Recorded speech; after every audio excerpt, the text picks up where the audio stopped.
Olá pessoal, tudo bem? Meu nome é Renato, sou fisioterapeuta formado pela UFMG, pós-graduando em fisioterapia esportiva também pela UFMG e faço parte hoje da equipe FEST. Hoje a gente está aqui para falar um pouco da Elastic, que é a nossa parceira, ela vai ser representada pela Fernanda, que eu tive o prazer de conhecer em um simpósio lá em Brasília. A gente viu que tinha muitas coisas assim, em comum em relação às empresas. O FEST e a Elastic estavam caminhando num caminho parecido. E a gente falou, por que não a gente não aproximar e tentar crescer um pouco juntos? Então é com muito prazer que a gente recebe a Elastic no nosso fórum. É um prazer estar com vocês, a gente poder bater um papo aqui hoje, tá bom? Então, Fernanda, fica à vontade, pode se apresentar para o pessoal e manda Beleza. ver. Fala, galera. Bom, como o Renato comentou, eu sou a Fernanda Teles. Hoje estou à frente como CEO da Elastic. Nós somos uma startup de Brasília, então aqui em Brasília não tem só servidor público, também tem gente empreendendo e tentando fazer a diferença aí no mercado. É um prazer enorme estar aqui com vocês. Agradeço muito o convite do Renato. Me preparei com muito carinho.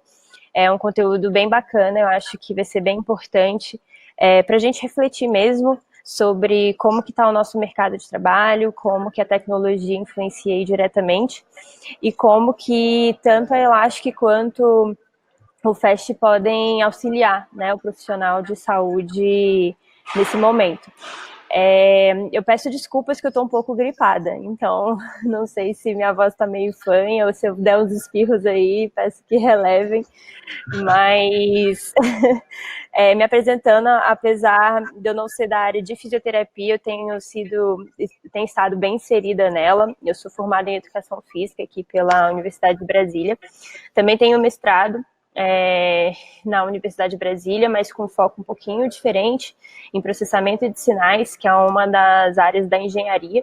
E apesar de não ser uma área afim da saúde, foi uma área que me abriu muito a cabeça e que me estimulou muito a empreender. Então, hoje a Elastic surgiu parte do meu projeto de mestrado e, obviamente, cresceu agregando aí outras vertentes. Mas o mais importante é essa multidisciplinaridade. E hoje sou doutoranda também pela Universidade de Brasília, na temática de força e envelhecimento, que é um pouco do que eu quero mostrar, o quão importante é essa avaliação de força muscular aí, durante o processo de envelhecimento e, consequentemente, reabilitação ou performance. Eu preparei aqui um conteúdo, posso colocar aqui, Renato, a apresentação? Manda ver. Joia.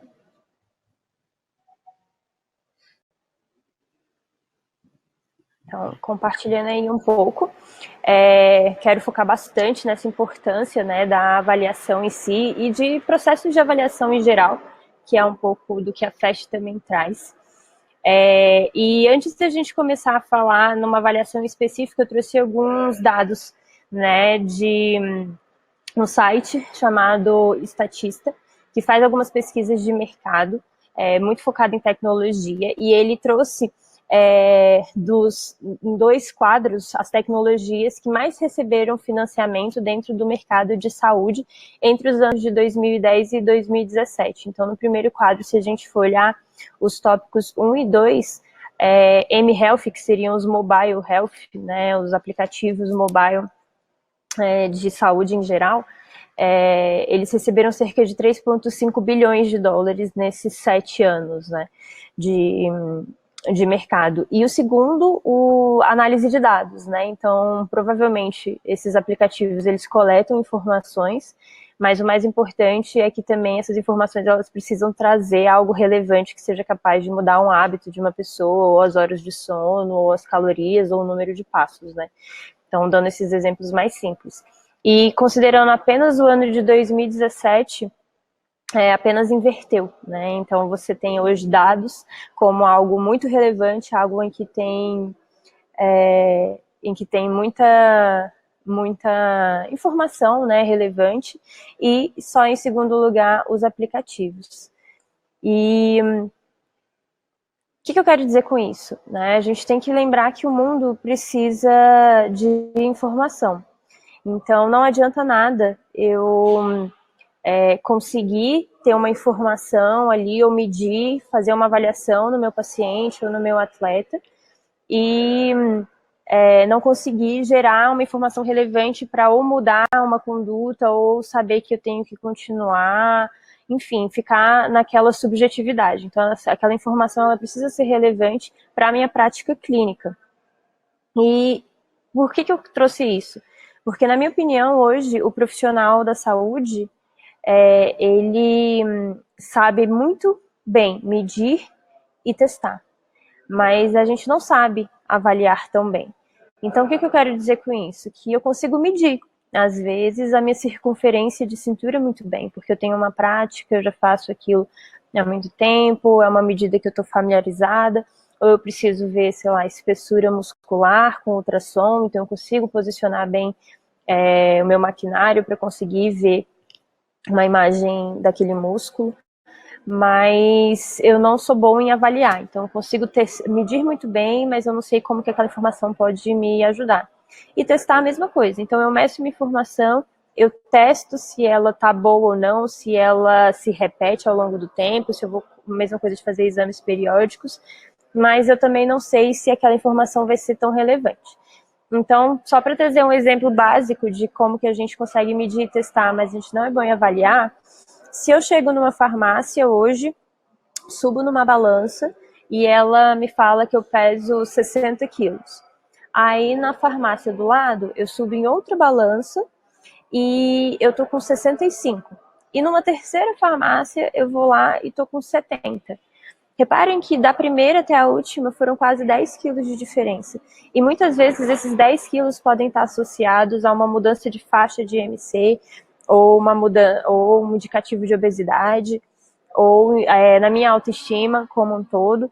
Então, o que eu vou fazer? Eu vou sempre ir num lugar em que a medida ela vai estar dando mais baixa para eu me sentir feliz, ou será que a mais alta é a correta? Né? E qual que é o impacto dessa imprecisão? Né? Como que eu posso impactar, às vezes, a vida de uma pessoa, sendo que eu meço, faço um exame de sangue e um laboratório dá um valor e em outro?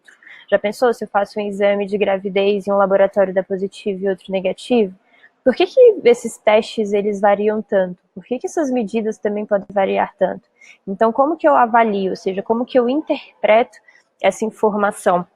Tem até um case engraçado do inclusive meu orientador, em que ele chegou a solicitar a coleta de exame de sangue no mesmo horário de 2 laboratórios diferentes. E variou bastante o colesterol dele de um laboratório em outro. Então, as enfermeiras que chegaram até a residência, aqui em Brasília tem esse serviço de você poder fazer a coleta em casa, dependendo do laboratório, e ele coletou no mesmo horário com uma enfermeira um braço e no mesmo horário com a enfermeira outro, e na hora de sair o resultado do exame deu uma diferença, não vou lembrar exatamente agora, mas no nível de colesterol dele. Então, quão confiável estão sendo essas medidas e esses testes para eu poder avaliar qual a conduta como profissional de saúde eu tenho que ter? Então, é a primeira coisa que eu quero questionar. E quando a gente pensa nisso, a gente precisa aferir alguns critérios de autenticidade de equipamentos e também, obviamente, uma autenticidade científica.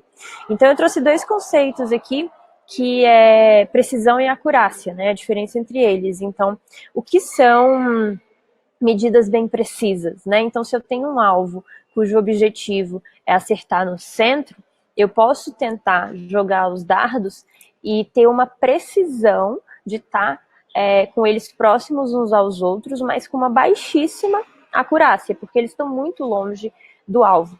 E a acurácia boa é eu conseguir reproduzir isso sempre no centro dessas medidas e ter um bom resultado. Ou eu poderia ter também uma precisão ruim e uma acurácia boa, ou seja, eu poderia cada dardo rodear o centro, então eu estou bem acurada porque ele está no centro, mas eu não tenho uma boa precisão. Então, quando a gente tenta pensar, às vezes, em alguns instrumentos de avaliação, como, por exemplo, a plataforma de força, que é muito sensível, ela pode ter uma boa acurácia, mas ela pode não ser, ela, na verdade, ela é tão precisa, porque ela é tão sensível, mas que essa precisão em excesso, ela pode me causar uma variação na medida. Então, se eu quero subir numa plataforma de força, medir meu equilíbrio corporal, eu desço da plataforma e subo em seguida, o quanto está variando nessa medida? Porque ela é tão precisa que às vezes você pode ter uma variação de deslocamentos acima de 30%. E aí, se eu faço um treinamento com aquela pessoa, avaliei, né, o equilíbrio dela antes, fiz uma conduta de treinamento para melhorar essa capacidade de equilíbrio e meço novamente, e ela tem um ganho, uma melhora de, sei lá, 15%, será que ela realmente teve um ganho de equilíbrio porque ela está tendo uma melhora dentro da variação de medida? Se a variação foi de 25% a 30% entre uma medida e outra, e eu tenho uma melhora de 15%, eu não posso afirmar que ela é mais equilibrada, né? Que ela desenvolveu essa capacidade, porque está dentro do erro da medida. Então a gente precisa também não simplesmente focar se é super preciso, se aquele é o melhor sensor, enfim, mas na interpretação, né? Ter um rigor não só científico, mas também crítico, para a gente poder saber como conduzir isso.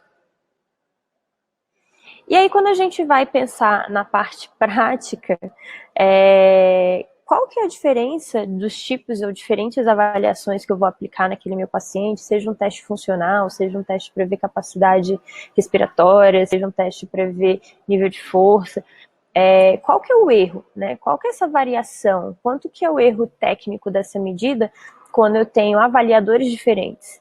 E quanto que é o erro quando eu tenho apenas um avaliador que mede várias vezes?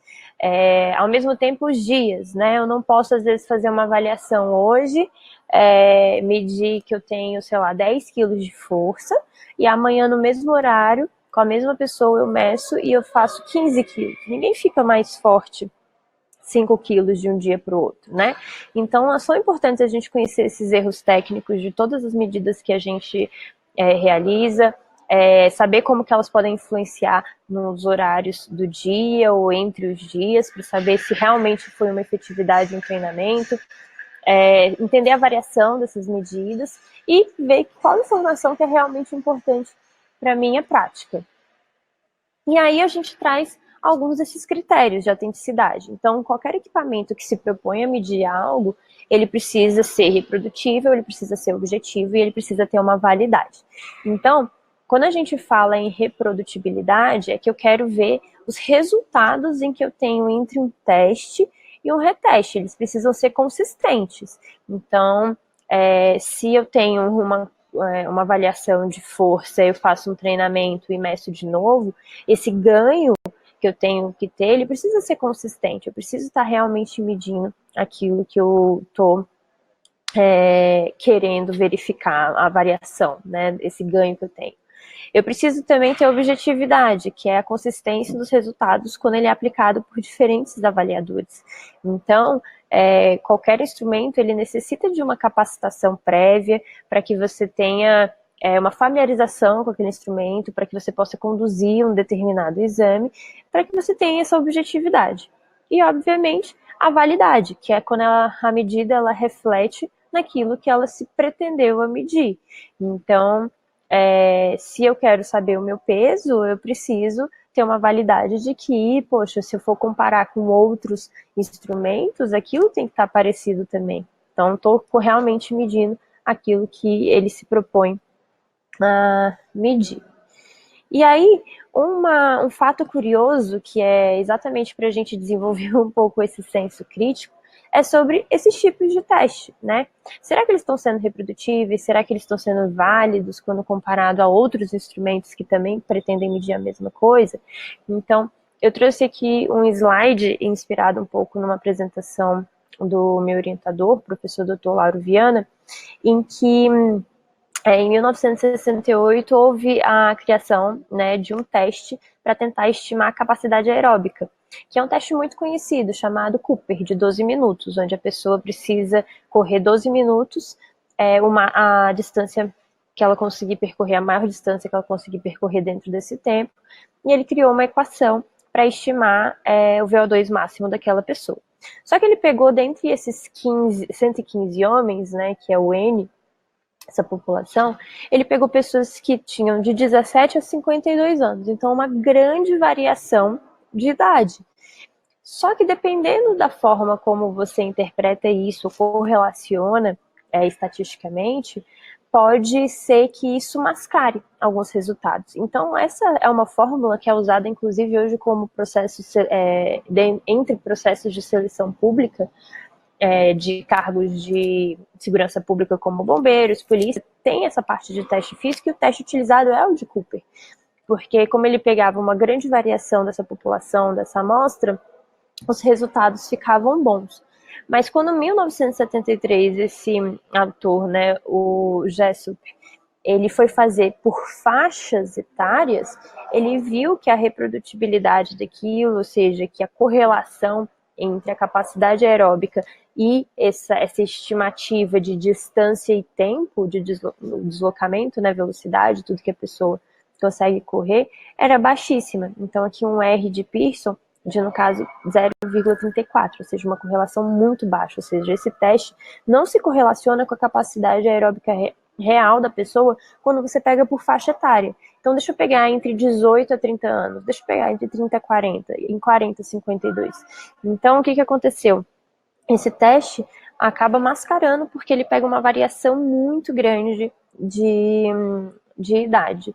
E é isso que a gente tem que tentar trazer para a nossa prática e saber interpretar também. Então, existem formas de você fazer avaliações com objetividade, mas que a gente também precisa ter um senso crítico, né? Então, eu trouxe uma marca de um equipamento que se propõe a medir a força muscular, que está há anos no mercado e que tem sim sua qualidade, mas dentre a apresentação dos resultados que ele tem, vale a pena destacar que quando você utiliza para validação uma correlação que não analisa muitas variações, isso pode tentar mascarar alguns resultados. Então, só para vocês entenderem, o que acontece quando eu traço uma correlação de Pearson entre duas medidas diferentes, né? Então, se eu tenho um instrumento que ele mede o valor de 1, 2 e 3, e eu tenho um outro instrumento que mede para esse mesmo objetivo, 10, 200 e 3.000, se eu uso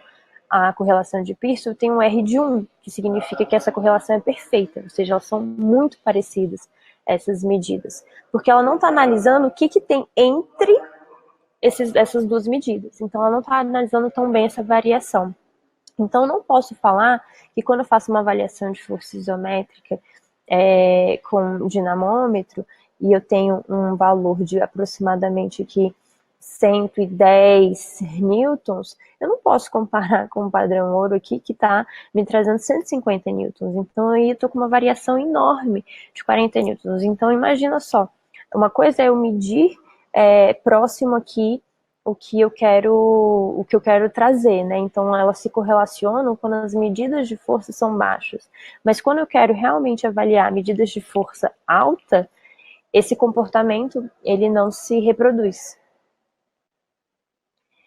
E outra coisa, lembra que a gente precisa ser reprodutível, ou seja, eu preciso trazer confiabilidade na minha medida, eu preciso fazer com que eu repita isso várias vezes e as medidas sejam próximas, que um erro seja minimizado. Como que eu faço uma validação com um instrumento considerado padrão ouro numa posição que na prática clínica também quase não é usada? Onde que está essa reprodutibilidade? Onde que está essa objetividade? E como que eu posso garantir que tem realmente validade se eu estou fazendo um movimento que não é comum no meu dia a dia? Então, essa contextualização desses critérios de autenticidade científica são para que a gente realmente tenha um senso crítico e quando venha propor através da tecnologia, através da inovação, algo que se realmente está sendo proposto para melhorar, né? Melhorar esses critérios, melhorar a atuação do profissional, melhorar o serviço de saúde como um todo. E aí, por que é importante a gente entender esses critérios e entender esses erros para depois tentar aplicar na nossa prática.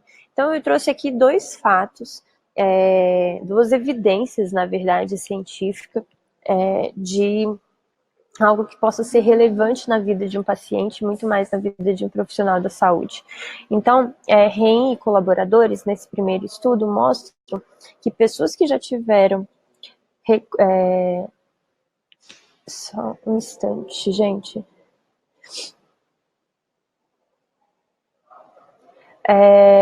Pessoas que tiveram a reconstrução do ligamento cruzado anterior desculpa, gente. Então, pacientes que já tiveram reconstrução do ligamento cruzado anterior, eles têm 70% de chance de desenvolver uma lesão a nível crônico no menisco medial. Então, provavelmente a forma como é feita essa reconstrução, ela influencia anatomicamente ou na compensação de força ou estruturalmente, funcionalmente, em outras estruturas do joelho, né, que seria o menisco medial. Então, se eu tenho um paciente que já teve essa reconstrução, eu sei que ele vai ter 70% de chance de desenvolver ainda mais esse tipo de doença. E outra coisa também é que os músculos do nosso corpo, segundo Kirk e colaboradores, eles mesmos fazendo uma mesma função, ou seja, fazendo um movimento de flexão, extensão, todos aqueles que são motores primários do movimento, eles podem envelhecer de forma diferente. Eu não posso falar que a minha sarcopenia, o meu nível de força, ele vai cair em 50% ao longo dos anos. Ele pode até cair em 50% no total, né, sei lá, entre 60 a 80 anos, não sei.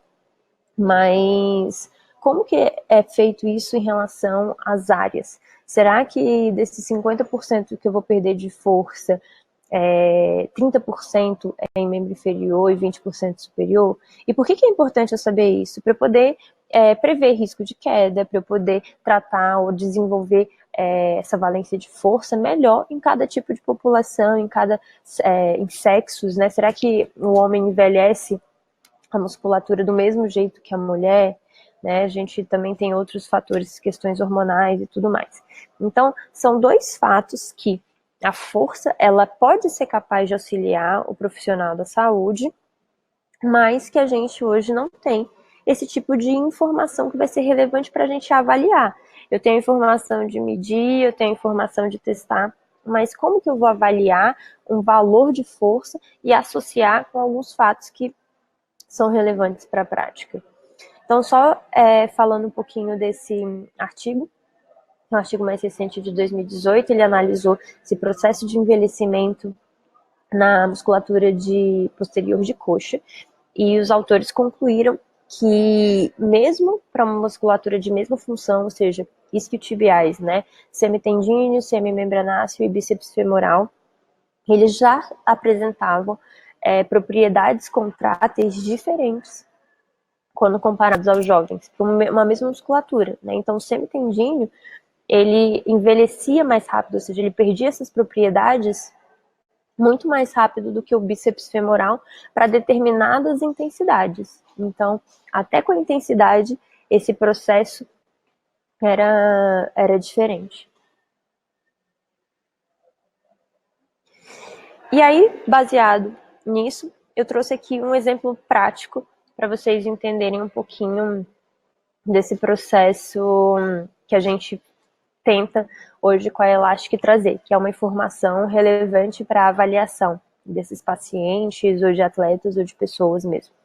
A gente participou de um evento chamado Campus Party, foi no ano passado, e nesse evento a gente fez uma brincadeira em que todo mundo que passasse pelo nosso stand poderia fazer uma avaliação de força máxima de um membro e do outro. E aí o movimento escolhido era a flexão do cotovelo. Passaram 75 pessoas que quiseram fazer o teste, sendo delas 23 mulheres e 52 homens. E quando a gente vai dar uma olhada nos valores de força, as mulheres fizeram em média 13 quilos de força do lado direito e os homens 21 quilos. Ou seja, para esse movimento, para Para o bíceps braquial, as mulheres são cerca de 40% mais fracas do que os homens, para o movimento de flexão do cotovelo do lado direito. E para o movimento de flexão do cotovelo do lado esquerdo, elas são 44% mais fracas. Então, nesse lado que não é dominante, a gente consegue ver que elas ainda conseguem ser mais fracas comparadas aos homens. Se a gente for dar uma olhada na simetria, os homens não costumam ter uma simetria alta para esse movimento de flexão do cotovelo. Então, a simetria é em média de 1,95, ou seja, 2% de assimetria. Já as mulheres, 9,71. Então, olha como as mulheres são bem mais assimétricas nesse movimento de flexão do cotovelo. E aqui um pouquinho do gráfico de dispersão. Então, na nossa amostra tinham pessoas. A mulher mais nova tinha 17 anos e a mais velha 69. E o mais novo 12 anos e o mais velho 62. Ah, só um instante, pessoal, desculpa. Ai, desculpa, gente, essa gripe logo hoje foi me atacar. Mas a mulher mais nova, ela fazia em média 10 quilos de força. E a mulher mais velha, 6 quilos de força. O homem mais novo, de 12 anos, fazia já próximo a uma mulher adolescente, né, de força. Então, ele também alcançava ali os 10 quilos. E a mulher mais forte, que fez 18 quilos, era uma atleta, não chegou nem perto do homem mais velho. O de 62 fez 25 quilos. Então, olha como os homens, além de serem mais fortes, eles também são mais simétricos e também se distribuem de forma diferente. E é isso que eu queria comentar. Qual que é a nossa ambição? Além de gerar essa informação relevante, é a gente conseguir mapear isso, a população brasileira, o nível de força para cada agrupamento muscular, de forma que isso seja relevante para predizer risco de lesão, relevante para predizer risco de queda, relevante para que traga realmente uma informação do que é esperado de ganho de força durante um tratamento de pós-operatório. O que é esperado para cada pessoa dentro de uma função que ela exerce dentro de uma empresa, na parte de ergonomia. Então, a Elastic hoje, ela se posiciona como uma empresa que iniciou testando e medindo força, e hoje ela quer se tornar referência em avaliação de força, ou seja, como que eu uso essa informação, baseado nesse paper que vocês estão vendo. Então, a partir do momento em que eu tenho uma amostra populacional, assim, uma amostra epidemiológica, né, tentar reproduzir uma população, eu consigo ter informações extremamente preciosas. Esse gráfico é um gráfico dos valores de força de homens e mulheres das faixas etárias entre 18 a 90 anos de preensão manual. Então, a gente percebe que o homem, aqui foram, só para vocês saberem, 1.787 homens avaliados e 861 mulheres. E os homens até os 30 anos, eles têm ganho de força, mas a partir dos 30, a força deles começa já a cair. Já as mulheres, elas já têm queda desde os 18 anos, mas bem branda. E a partir dos 50, essa inclinação já diminui muito mais, já aumenta, na verdade, muito mais a inclinação da queda de força para a preensão manual. E o curioso é que, por exemplo, um homem de 70 anos, ele chega a ter uma preensão manual ali por volta dos 27, 28 quilos. E a mulher de 40 anos atinge isso. Então, um homenzinho lá de 70 anos, idosinho, consegue manter ainda uma preensão manual bem mais alta do que as mulheres. Mas isso em relação à população. Então, eu realmente consigo generalizar. Ao contrário do que outras empresas hoje, que também trazem a proposta de avaliar força, fazem. Elas estão preocupadas em testar e medir, não em avaliar. Então, a grande inovação hoje da Elastic não está só mais em trazer um sistema que, além de portátil, reprodutível, objetivo e válido, a gente também quer trazer informações relevantes para avaliação de força muscular da população brasileira. E por que eu estou falando que ele obedece todos esses critérios? Como eu comentei, ele nasceu dessa proposta de medir qualquer coisa que fosse acoplada, em ser de tração, sim, para diminuir a interferência do avaliador ou de erro de medidas de avaliadores, e a portabilidade de você trazer isso tudo para um aplicativo de celular. Então, eu consigo gerar todos os laudos, acompanhar a evolução desse gráfico, tudo pelo celular e encaminho por e-mail com toda essa facilidade através de um kit, né? Então, a gente disponibiliza o kit profissional da saúde. E em breve, esse ano ainda. Ai, desculpa mais uma vez, pessoal. Mas esse ano ainda a gente vai mostrar alguns desses resultados. Então, hoje a gente já tem resultados consistentes para o erro técnico da medida, coeficiente de variação, reprodutibilidade, objetividade, validade, para alguns desses movimentos: flexão de cotovelo, extensão de quadril e rotação externa. Estamos trabalhando, obviamente, para todas as outras áreas e, obviamente, extensão e flexão do joelho, porque a gente está trazendo uma proposta de cálculo de relação aqui bem legal.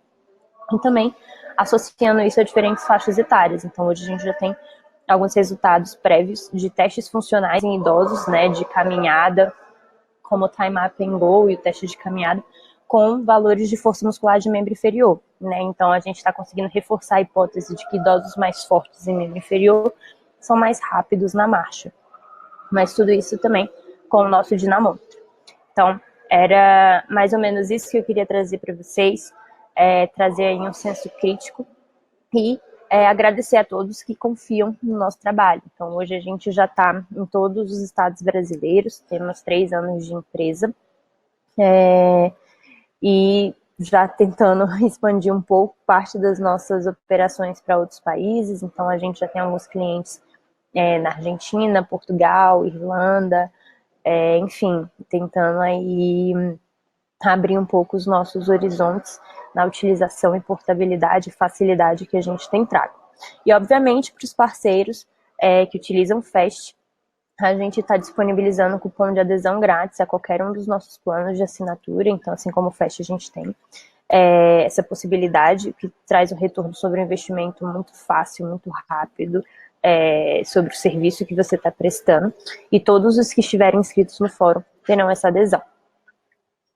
Esses são os nossos contatos direto com a empresa e, obviamente, as redes sociais. Então, já curtam aí a gente no Instagram, Elastic Brasil, para acompanhar aí um pouquinho do nosso trabalho e o que a gente tem planejado aí para os próximos passos como empresa. E é isso, vou parar aqui a apresentação. Tá aí, Renato? Muito bom, Fernanda. Gostei bastante. Parabéns. Acho que deu para todo mundo ter uma ideia de qual que é a proposta da Elastic. E como eu falei no início, né? Você só validou ainda mais o que a gente fala, que a gente está indo mais ou menos na mesma direção. Que vocês querem se tornar referência em avaliação de força, assim como a gente também quer se tornar referência no processo como um todo de avaliação. Sim. E isso é muito legal. Você fala muito sobre ter dados quantitativos, qual que é a importância disso. A gente tenta sair cada vez mais da subjetividade dos testes, tentar ter mais dados, que isso é muito importante para o crescimento do esporte no geral, e isso é muito legal. E também, outra coisa que a gente também trabalha muito é em relação ao custo. A gente sabe que a grande maioria das clínicas, principalmente, não tem condição de ter um isocinético, um dinamômetro manual, e a gente tenta reduzir bastante esse custo com testes que eles são fidedignos também, eles são reprodutíveis, são válidos, têm uma confiabilidade boa, que é muito importante, e isso é uma forma bem legal de ter uma avaliação de qualidade com baixo custo, que é o que a Elastic também faz muito bem. Isso é bem legal. E também, como eu falei, aliás, como você falou, que ainda não tem os dados para flexão e extensão de joelho, né? Que isso só mostra que vocês não estão fazendo um produto simplesmente para poder vender. Vocês querem ter uma segurança maior sobre os dados que vocês estão coletando para depois lançar no mercado. Então, isso é uma questão de validade da marca muito interessante. Então, assim, só tenho a agradecer pela sua participação. Pelo menos para mim já foi muito rico, tá bom? E é muito bom também ter essa visão sua da educação física. Essa troca de informações entre as profissões é muito interessante para a gente. Nós, fisioterapeutas, temos ainda muita dificuldade em avaliar força ainda. A gente fica muito, às vezes, em teste manual, que é muito qualitativo ali, muito subjetivo. Sim. Então, é bastante interessante que todo mundo conheça a Elastic e vamos juntos aí nesse processo para tentar ter ainda mais dados quantitativos para a gente poder ser mais assertivo. Tá bom? Com certeza, perfeito, Renato, eu agradeço demais. Mais uma vez, um fato curioso que você comentou sobre o teste manual, só para a gente finalizar. Não sei se você sabe ou se alguém já tinha ouvido falar, mas esse teste de você tentar colocar dentro de uma escala, né, manual, surgiu, na verdade, para avaliar pacientes com poliomielite. E aí foram tentando reproduzir com outras populações, mas a partir do momento que chega numa população de atleta ou uma pessoa que tem nível de força, realmente vai ficando cada vez mais distante de uma medida real, porque fica cada vez mais subjetiva, talvez porque a faixa de força desses pacientes já era tão baixa que talvez uma escala para eles seria suficiente. Sim. Mas é exatamente como você falou, a gente não pode simplesmente sair reproduzindo sem considerar alguns fatores de cada teste, de cada população, e é como você falou, a gente tem muito essa preocupação e se orgulha muito em falar que somos, no caso da força muscular, é uma empresa que realmente está se preocupando com o dado que está colocando e não simplesmente sair vendendo, né? Então, até brinco, falar, o isocinético realmente é um equipamento, indiscutível, não estou desmerecendo, mas se eu chego lá hoje e faço 150 newtons de força, isso é bom ou isso é ruim? Tipo assim, também não tem. É padrão ouro, mas ninguém sabe classificar, ninguém sabe avaliar. É bom, às vezes, sei lá, pra mim é bom, porque antes eu fazia 100 a 200, eu consigo continuar comparando eu comigo mesmo, minha evolução, mas... E aí, se eu faço 400 newtons? Isso aí é muito bom, é muito ruim? Eu não sei classificar, né? E aí é o que a gente vai fazer, eu já falo que vai, porque é o que a gente tá empenhado em fazer e quer ser referência nisso mesmo. É isso aí, Fernanda. Parabéns pelo trabalho. Muito obrigado, viu? Foi um prazer ter vocês aqui com a gente. Valeu demais. Falou, galera. Um abraço. Tchau. Tchau.